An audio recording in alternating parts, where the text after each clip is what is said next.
All right, welcome to the second session of our business startup workshop. During the first session, we have looked at the definition of a business, what a business actually is, and all that, and the major characteristics, what really forms a proper business. In this session, we are going to be looking at common myths and realities of entrepreneurship in Nigeria, right? Of course, although we are putting it in context of Nigeria, but wherever you are in any part of the world you are, some of the lessons we are going to be sharing here will still apply to you wherever you are now. Business is not a Ponzi scheme, right? Because it's not a Ponzi scheme, it thrives on fact.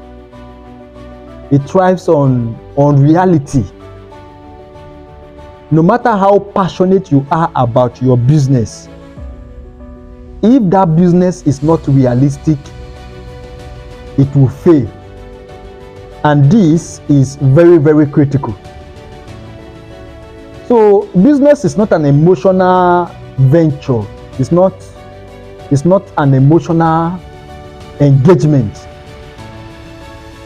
It's not a sentimental stuff. It's something that if a product is not going to sell, it's not going to sell.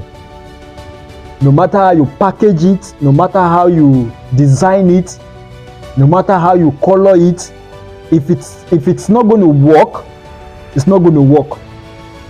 If people are not going to buy, they are not going to buy. So business is something that is very, very realistic. Like, it's something that is there. It's as real as you breathing right now. So it's not something that you get emotional about. However, we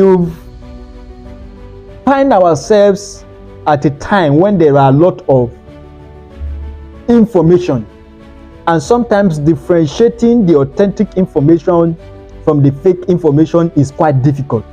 So what we want to do in this video, in this session, what I want to do in this session today is to look at some of the lies that people spread about business, and they will try to,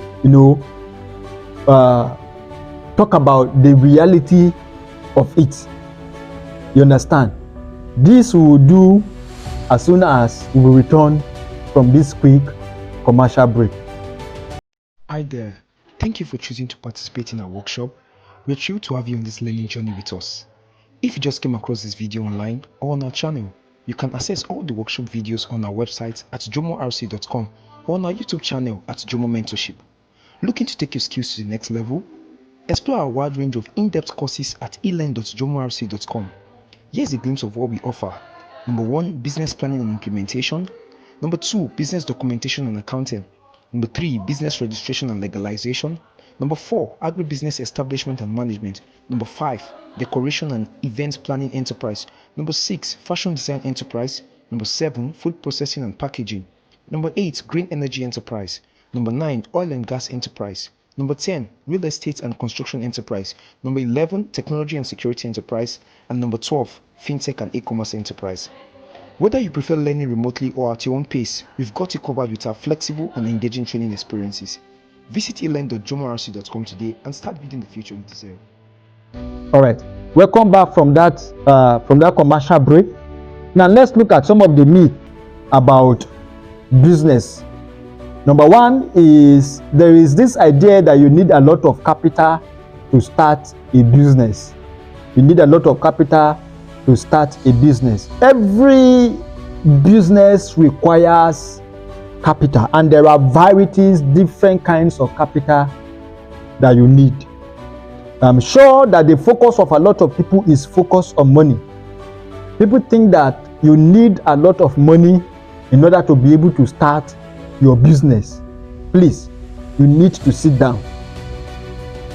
Every business idea have a micro way of starting it, because in my line of work, I've seen and I've met a lot of people who are head back because they think they need 5 million, they need 10 million before they start their business. Every business have a very, very micro way of starting it. There is a micro way you can start it. You just need to sit down and rethink your strategy. And I think a lot of people are not just comfortable with starting business more. They think you have to start it big. Why it is good to start business big if you have the means and the wherewithal, it is also true that you can start it small and grow over time. This works also. So don't tie yourself down with the idea that you need 10 million, you need 20 million, you need 50 million in order to be able to launch that your business idea. Like I have mentioned, sit down and take a look at it again. You could freelance, you could start from home, you could partner. There is always a smaller way to start it. When we come to business, there is always a smaller way. Beat it down again, beat it down again, beat it down until you are able to you come to a structure, a scale that is within your means. And then you structure it in such a way that you are able to grow it, you're able to scale it over time. Number 2 is the perception that the key to quick wealth is entrepreneurship. Entrepreneurship is not a quick way to get rich. It's not a quick way to make money. You can see entrepreneurs very, very flashy, very, very rich, because like we have said, every business have to make enough profit, sufficient profit. And as entrepreneurs, we are happy, we are glad, we make a show of it. But you see, as sweet as it is to make a show of a successful business, is that it didn't come easy. It doesn't come easy. It doesn't come quick. Don't be fascinated by the figures that businesses declare as profit or as their annual revenue. Don't be fascinated. What you do not see in that declaration is the amount of work, the amount of effort that have been put into generating that revenue, generating that profit, and how long it has taken them to get there. Like I've mentioned, building a business could take you up to 30 years, could take you up to 10 years, could take you up to 20 years. You are looking at a business that have been in operation for 5 years, for 10 years now, declaring profit, and you are thinking that once you go and start your own business, you can also make as much profit as that business is making. You are deceiving yourself. Because in business, you can have everything right. In fact, you can have all the money and it will still not work, because there is that time factor. You have to spend that amount of time within the market to be able to make it. There are so many things. You will not be known. People don't know you. See, so you need to take off that idea that the quick way to make money is to go into business. Going into business will not guarantee you quick wealth. If you want to be quick wealth, don't even come close to business. Business is a long-term investment. You can start a business today, and for the next 2 years, the business will not make any profit for you. You'll be making revenue, but there will be no profit. You even be spending your own money building the business. It takes time for the business to grow, mature, before it can start making profits. Then the third point I would like to make here is the idea that you must have a unique idea to succeed. That for you to succeed in business, the idea you are bringing on the table must be an idea that does not exist. It's an idea that is not already in the market. It's a service that somebody is not already rendering. That is not true. As a matter of fact, it is more difficult to build a business around an idea that is new. When you have a fresh idea, a fresh line of product, a fresh line of service to render, it is more difficult to build business around that idea than it is to build around an existing product. If you want to go and compete with other businesses in making existing product, people already know the product. So it's easy to get people, but how do you get people to buy a product that they don't know? Right? So the idea that when you are coming into a business, your idea, your business idea must be new, it must be fresh, it must be something that is not already in the market is completely not true.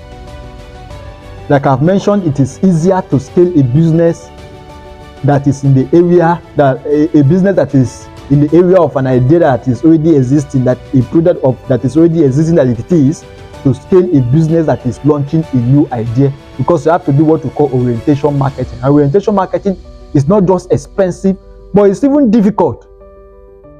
You have to now educate people. Educational marketing, and then you have to educate people about what you are selling and why they should buy it. And that is a tough trend or a tough path to take.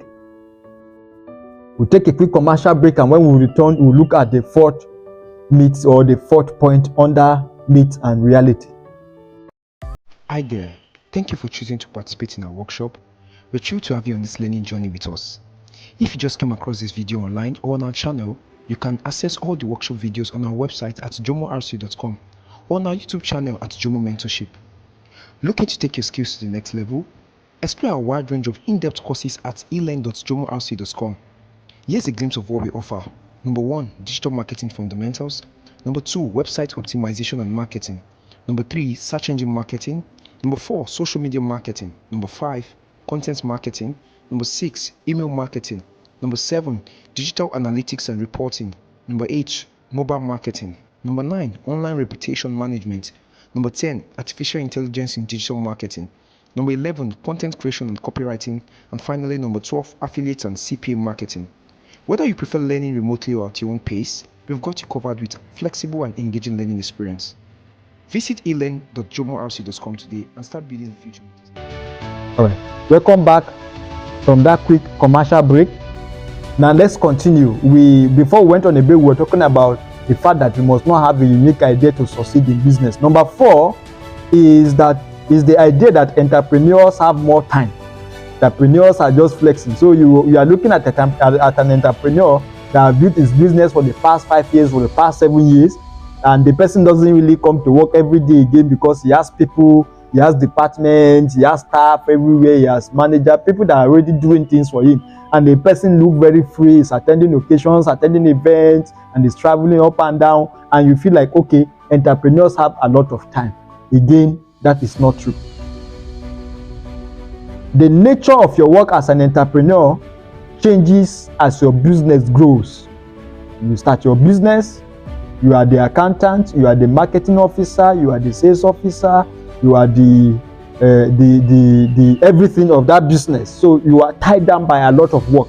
But as the business grows and you are able to hire staff to handle all of these tasks for you, your tasks start changing from primary to secondary. So that businessman you are seeing traveling up and down, it's not free. There is still a lot of work that he's doing, even more than the staff. Far more than the staff.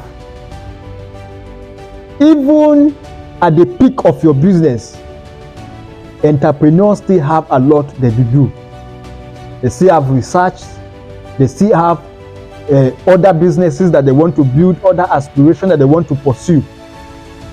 So if you want to come into business simply because you think that by coming into business you have more time to yourself, then you are likely deceiving yourself. Next is formal education or training is not necessary for business. There are a lot of people who think that training is not necessary. If you want to go into business, it's just about selling product. Go and buy what you want to sell. You know how to produce what you want to sell. That is a big lie. As an entrepreneur, you have to know almost every component and every aspect of your business. You have to know everything about your business. You have to know everything about your business. You have to know accounting. You have to know marketing, even though it is not your area. You have to know customer service. You have to know quality control. You know, there are a lot of things that you need to know about as an entrepreneur. There are so much you need to know. And this thing you need to know is not just even somebody that have acquired a degree in business administration cannot beat his chest and say, yes, I have known everything I need to know, I can now go and start my own business.